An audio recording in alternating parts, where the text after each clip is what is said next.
Alden Richards and Catherine Bernardo abay susulitin ang kanilang mall tour or yung kanilang tour sa Dubai, UAE.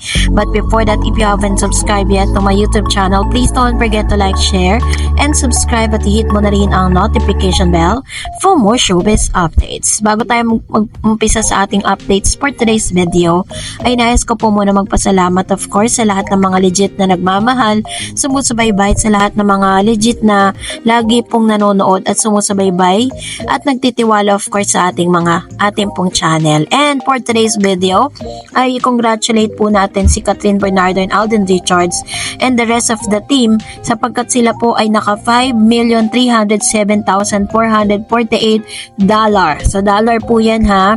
So sa millions po yan kapag convert natin into peso, limpak-limpak na sa lapian.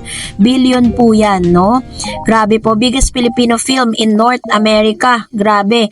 Now on its third weekend, see you in cinemas worldwide.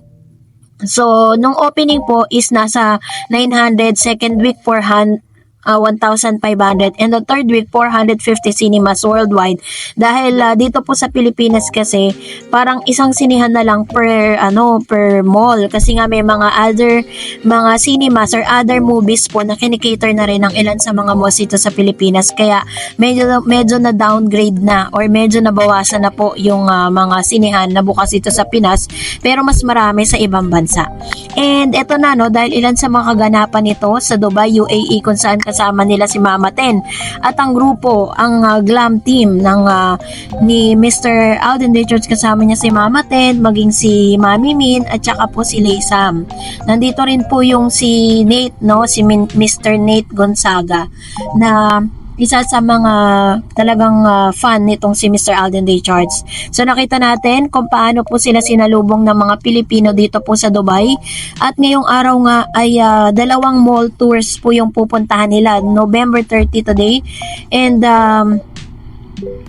sabi po ng ilang mga nagsasabi na parang masusulitin daw ni Miss Catherine Bernardo and Alden Richards ang kanila pong tours at the same time ay talaga makikita po natin na parang sinusulit na nitong si Alden Richards and Catherine Bernardo yung kanilang tour.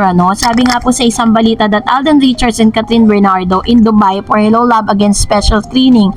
The Hello Love Again fever continues internationally. Alden Richards and Catherine Bernardo continue to take the records-breaking movie Hello Love Again on the global stage. The acclaimed star recently jet off to Dubai to participate in the special screening of Hello Love Again at Dubai Mall on November 30 and at Dubai Marina Mall on December 1. Alden Richards and Catherine also set to meet some lucky fans in meet and greet event in Dubai. So meron po sila doon parang gagawin nila is magkakaroon pa ng meet and greet Pero alam niyo po ba na medyo malungkot man tong balita na to kasi last tour na nga ni ng Kat din sa kanilang last tour na nila para sa Hello Love Again ang Dubai. Kumbaga last destination po nila na magkasama sila abroad.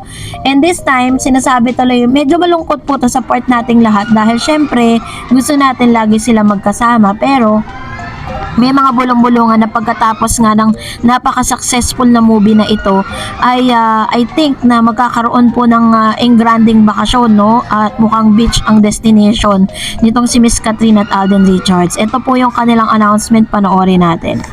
Po dito sa Middle East. We'll see you on December 30 and November 30. November 30 and December 1 sa Real Cinemas po. So see you guys there. Yes, we'll see you guys there. Punta kami doon tomorrow. Thank you sa lahat ng bumili ng tickets in advance and we can't wait to see you. So sa kapamilyas po dito sa Middle East, we'll see you.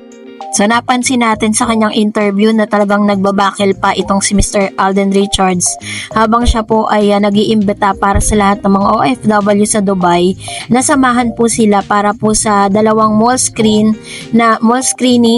and mall tours sa kanilang pupuntahan. Dalawang destination po pero this is gonna be the last destination abroad.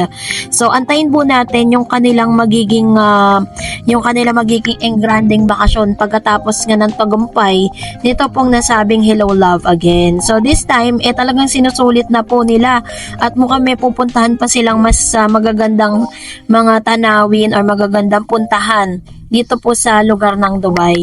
And mapapanood din natin soon kung ano po yung mangyayari sa kanilang meet and greet dito po sa Dubai, kung saan magkasama sila, maging ang kanila pong mga mahal sa buhay katulad po si Mama Ming.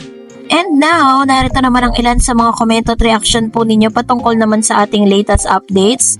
Magbasa tayo ng inyong komento mula sa YouTube at sa Facebook page, Magbasa tayo. Unahin po natin ang komento mula kay Miss Cynthia Valenzuela. Sabi niya, "Hi Miss Tarets, bakit pansin ko ang Star Magic ng ABS wala man lang pagka-support sa movie ni Kat na HLA?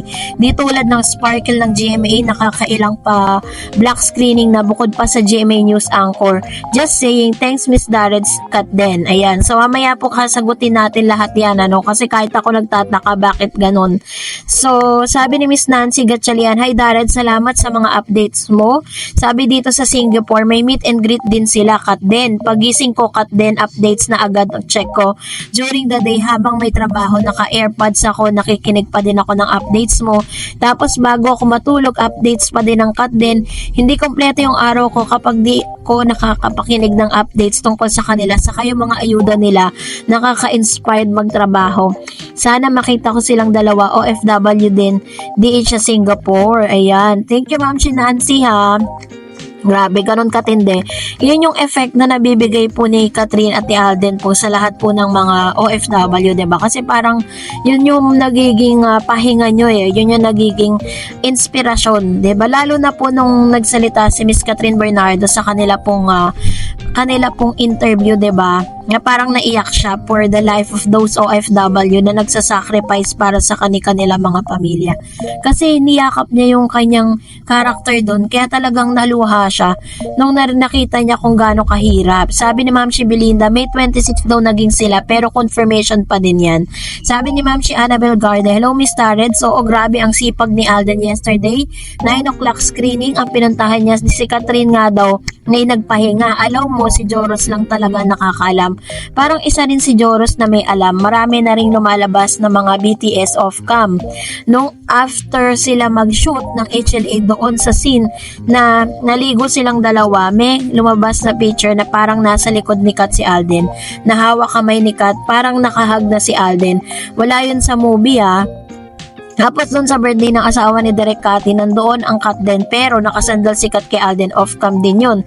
Kasi sure na talaga na sila na true. Napanood nyo rin po, nakita nyo rin yun Hindi ko na pinakita dito pero nakita nyo pa. Sabi ni Adja Demol, hindi pa ata umaamin pero gets na namin na kay Tisoy talaga yung bag kasi hindi makasagot na diretso si attorney sa tanong True.